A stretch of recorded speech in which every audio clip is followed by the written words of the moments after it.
بسم الله الرحمن الرحیم حامدا و مصلی. محترمینو، یو محترم رور دا پوښتنه کړې ده چې د غیبت کولو جایز صورتونه او ناجایز صورتونه چې راوښیي او غیبت و څه ته وایي.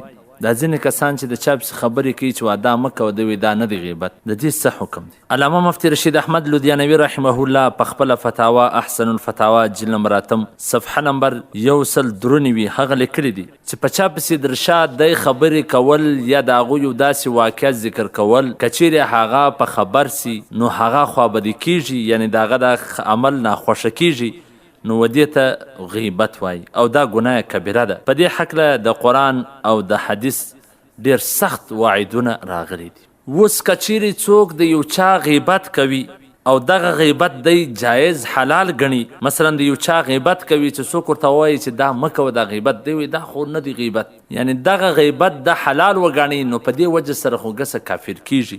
احسن الفتاوا دا لیکلي دي ځکه قطعي حرام حلال وګڼل. یار خو ګناه کوي، غیبت کوي او بیا دا وایي چې دا نه دی غیبت، دا نو څه پروا لري، داسې په ده کې دا کار سته نو ځکه زه کومه، نو دا خو تا جایز ګسه وګاڼي.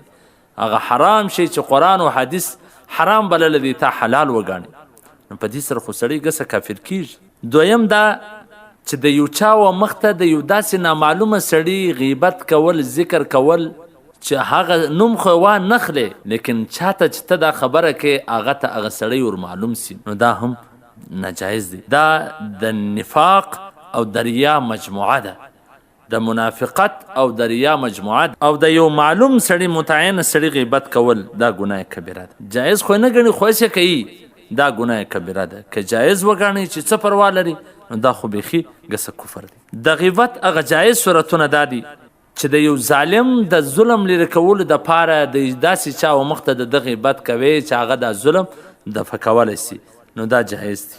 یا د یو داسې چا و مخ ته غیبت کول چې هغه پر دې باندې قدرت ولري چې دی د دغه عمل څه منع کي، نو دا هم صحیح دی، جایز دی.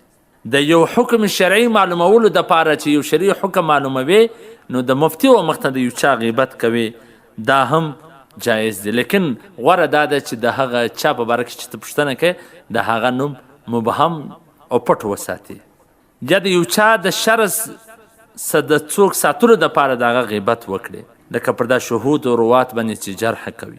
بل دا چې اعلانیه ګناه کوي، یو سړی علی الاعلان ګناه کوي، په هغه ګناه نه شرمیږي، نو د ده د هغه ګناه غیبت کول دا هم جایز دی.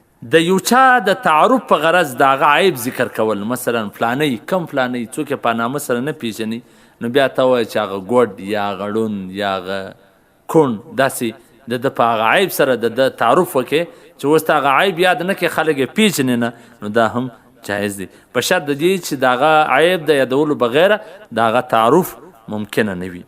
ګورئ محترمینو، دا خبره څومره عامه ده چې څوک د چا غیبت کوي چې واده مه کوه، دی وایي دا خو په دې کې دا عمل سته، دا کار سته، دا نه دی غیبت، دا خو عامه خبره ده، نه کې دا څومره سخت وعید دی په دې هکله چې یو چا کې یو عمل نه ته کوي، دا خو بهتان دی، تهمت دی.